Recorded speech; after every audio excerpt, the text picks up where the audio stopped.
प्रत्येक वर्षी लाखो लोक पुण्यात येतात, पण पर्यटनासाठी नाही, स्पर्धेसाठी नाही, तर एका अशा प्रवासासाठी जिथे शेवटचं ध्येय पंढरपूर असेल.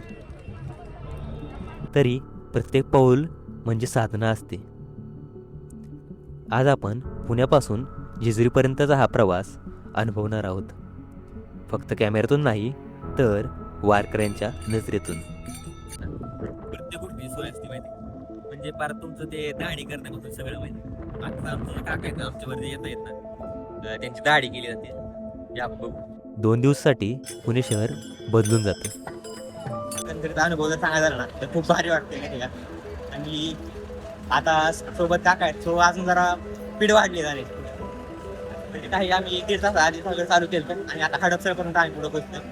आणि मागे दोन्ही दिंड्या जे आहेत मागे वळीत आणि पुढं आहे चालले आता.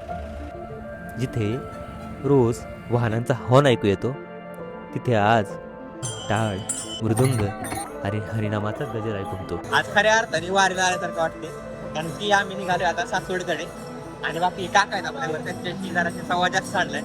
तो मैत्री झाली, आता पुढे जाऊया आपण. ज्ञानेश्वर माऊली आणि तुकोबारायांचा पालख्यांचा एकत्र आल्यावर हे शहर फक्त पुणे राहत नाही, तर महाराष्ट्राच्या भक्तीचा केंद्रबिंदू बनतं. सकाळ सकाळी एवढी भारी सुरुवात होईल असं वाटलं नव्हतं माहिती का. म्हणजे काल विसाव्यावरती राहिलो होतो, एक्सप्रेस पण खूप भारी होता. म्हणजे गेले मंडईमध्ये पण झालं होतं. आज जो व्ह्यू आहे ना तुले या लाखो भाविकांसाठी प्रशासनाने वाहतुकीचे मोठे बदल होतात. पाणी पुरवठाही नियमित करण्यात आला, कारण वारी हा फक्त धार्मिक सोहळा नसून तो लाखो लोकांसाठी व्यवस्थापनेसाठी आदर्श बनतो. आधी थोड्या वेळापूर्वी आपल्याला आम्हाला माऊलींच्या पालखीचे पण दर्शन झाले आणि तिथून येताना आधी 1 तास आधी महाघाट पडला होता, त्याची भेट झाली. आता पुढे ह्या काकांवर चालले. म्हणजे ती माणसं बाहेर येणार ती नाही जात सध्या, ते पुढे गेलेत, पण काका गाठ पडले आणि आम्ही कंटिन्यू आता एकत्र चालले. पुणे मागे पडतं आणि पुढे सुरू होतो डोंगर, घाट आणि निसर्गाचा अद्भुत प्रवास. दिवे घाट, जिथे हजारो भगवे झेंडे आणि लाखो पावलं एका नदीसारखे वाहताना दिसतात. इथे प्रत्येक वारकरी वेगळा आहे, पण त्याचा ध्यास एकच, विठ्ठल. कोणी शेतकरी, कोणी डॉक्टर, कोणी इंजिनियर, तर कोणी विद्यार्थी, पण दिंडीत आल्यावर नंतर सगळ्यांची ओळख एकच, माऊली. Eddy good morning. तर आता सकाळी सकाळी आम्ही जरा लेट उठलो, खाल्ले थकलो होतो. आता लवकर जाण्यात आंघोळीला जातोय आणि अशा ठिकाणी चाललो सगळे वारकरी तिथं आंघोळ करतोय. मी पोहोचू लवकर. वारी म्हणजे फक्त उत्सव नाही, वारी म्हणजे शिस्त, सेवा, त्याग आणि जबाबदारी. हजारो लोक, शेकडो दिंड्या, रात्रंदिवस चालणारी व्यवस्था, स्वयंसेवक, वैद्यकीय पथक, पोलीस आणि असंख्य हात, जे ही परंपरा अखंड ठेवतात. पण प्रत्येक वर्षी ही वाट आपल्याला एका गोष्टी शिकवते.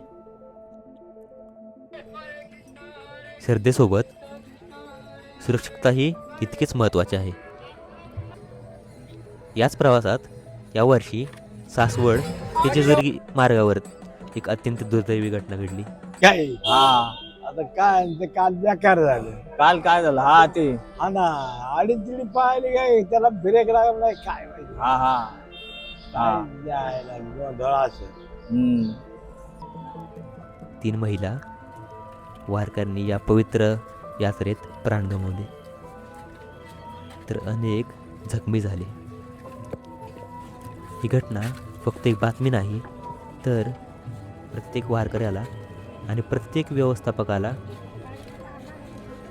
सुरक्षितता, वारीची आठवण करून देणारा एक धडा आहे. या सर्व दिवंगत वारकऱ्यांना भावपूर्ण श्रद्धांजली.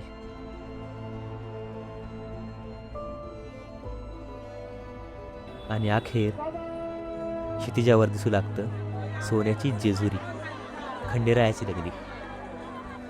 भंडाऱ्याच्या सुवर्ण रंगात न्हालेले हे शहर माऊलींच्या स्वागतासाठी सजलेलं असतं. इथे विठ्ठल आणि खंडोबा भक्तीच्या एका धाग्यात जोडलेले असतात. वारी आपल्याला शिकवते देव वेगळे असू शकतात, पण भक्ती कधीच वेगळी नसते. पुणे ते जेजुरी हे फक्त अंतर नाही, तर महाराष्ट्राच्या संस्कृतीचा, मानवतेचा आणि भक्तीचा जिवंत इतिहास आहे.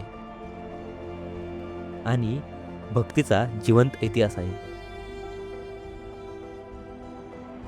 जर तुम्ही हा प्रवास फक्त पाहिला असेल तर एक दिवस तो चालूनही बघा, कारण वारी समजून घ्यायची नसते, ती अनुभवायची असते. ज्ञानोबा तुकाराम.